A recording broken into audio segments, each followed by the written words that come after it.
Hey, remember how Bonnie decided to build a house a couple years ago and we've been working on that project for a long time? Well, I decided in the meantime that we're going to build something else as well.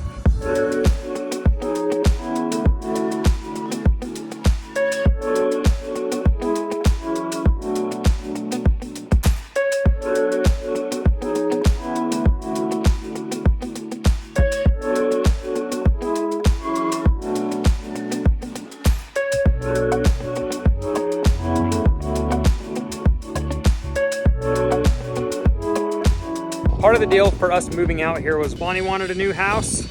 I said if we're moving and we're building a new house, we're gonna need a shop. Let's just do it right the first time, get it taken care of. So we did order a shop. I ordered a shop a year ago, but demand has been high and it has taken a long time, but we break ground and start on that shop today.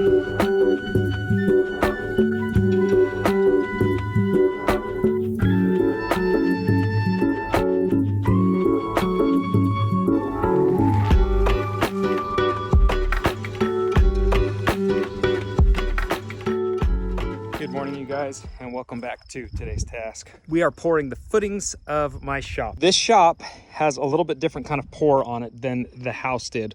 One, because there's a lot of weight and load being pushed on these, so that's why there's these huge footing boxes at the corners. But also the rebar. When you buy a steel building, the manufacturer of the building will engineer the building itself, but you have to have the footings and foundation engineered by either them or somebody else. I had the same engineer who did my house do these. And when he designed this, he designed it to have 5/8 inch rebar. That rebar is so much bigger than what we had before. This is so much bigger. This is what's in the house, 1/2 inch rebar. This is 5/8. This is what's in the shop. It may not seem like a huge difference, but it is significantly larger, significantly heavier, and stronger. And that's what they've called out for this. Now, the shop has kind of a different layout to it. Most people just go shop from that wall all the way to this wall, but we didn't do that. From this wall to the edge is all enclosed. From this wall to this side is going to be awning. And that way we can have kind of balcony space there. We can put an RV under there and it'll just have the view of the lake. So if anybody's visiting with their fifth wheel, they can park it right there, and then they've got one of the better views of the house. There's truck number 1 up there.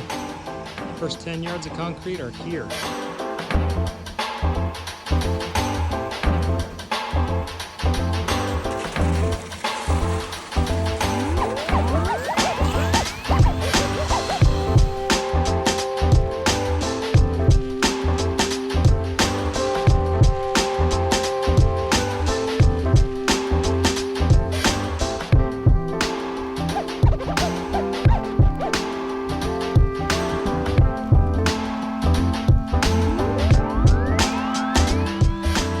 All throughout, so that they're basing their level off of these forms. They've also got these pins that just kind of hang from here, and they're set to the same grade level. And as they shoot the level, they go back through and remove them all. So that's one guy's job, to follow along, remove them all, make sure everything's kosher. These guys follow along and trowel, so that as they move their way around, they are just finished up and ready to go when they get to here and finish. So they've ordered 40 yards. I'm hoping we keep it at 40 yards because I don't want to pay for any more, but you got to buy what you got to buy realistically. And when it comes to this, you just do it right in the first place. You don't regret it in the long run. Perfect sound, perfect timing.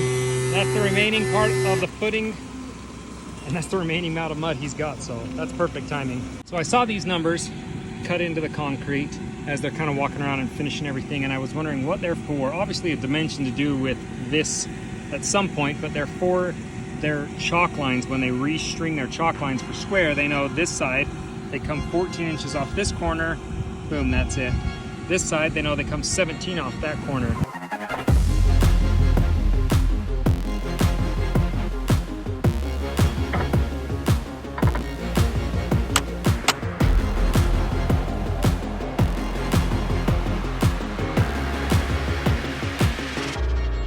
If you're wondering what these little doodads are, they are for the shop. For every spot there's a pillar, one of these sections is going to go in. I think I've said this a million times on this, but it is crucial that those be 100% accurate, because We need this building to go up smooth. You can fix it, but we don't really want to take the time to do that. We don't really have the time to do that. So it's critical now, and these guys said they can make it happen perfect, so we're gonna make it happen perfect.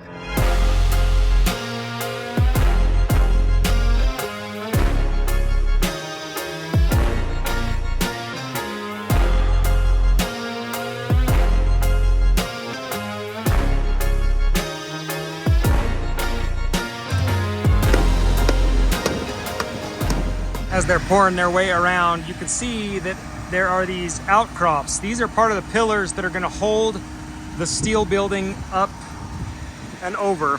And there's one right across from each other.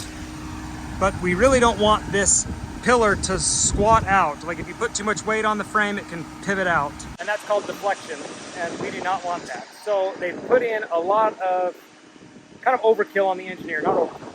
There's a lot of requirements on the engineering for that. We've used a thicker bar, and it runs the entire perimeter, and it runs into the footings as well, which makes it a little bit more expensive, but it's definitely worth it.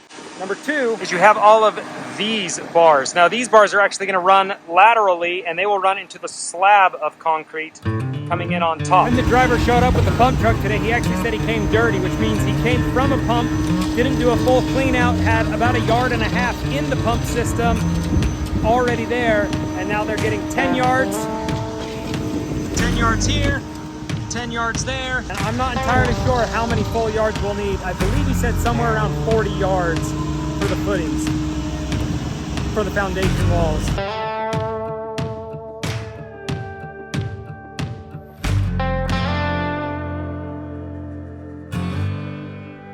Now that they've got concrete going into these forms, they've straightened them out as much as possible. That's what these 2 layers of boards do, but they go along with a string line on top, and then they push and shove, and that's what these guys are doing, is just putting boards everywhere they can see it, maybe go in and out of true. All right, did I mention that I like my foundation guys, my pumping crew? It's all the same company, but I really like them. But here's the thing.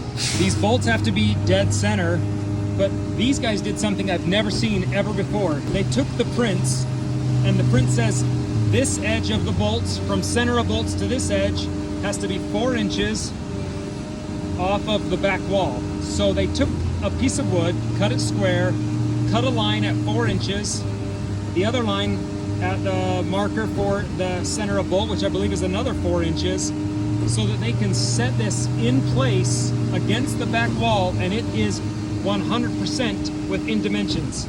So they've also given themselves markers here. So, because some of the dimensions you're given use center of bolts, some use center of bolts, i.e. center of bolt is this line, and center of bolts is this line.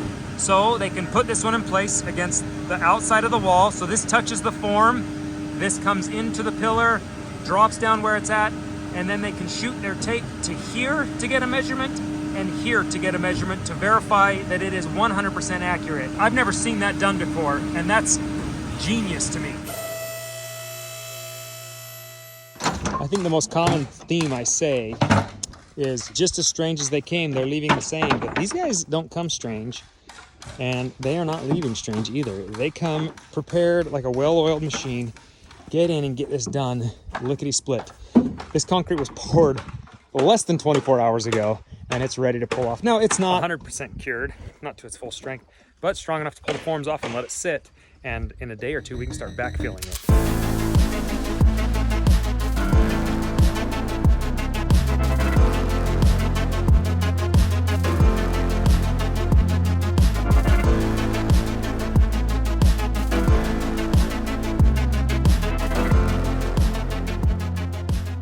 Truck is completely loaded up, strapped down, and ready to get pulling out of here, at least until we start some retaining wall work further down here. But in the meantime, we are left with a hollow shell of a shop foundation, and we have to fill this up with a lot of material and some plumbing and some electrical and get things moving there. It is weird to think that we initially started with putting in this transformer, this electrical panel, then putting footing and foundation in for a house, and now footing and foundation for a shop.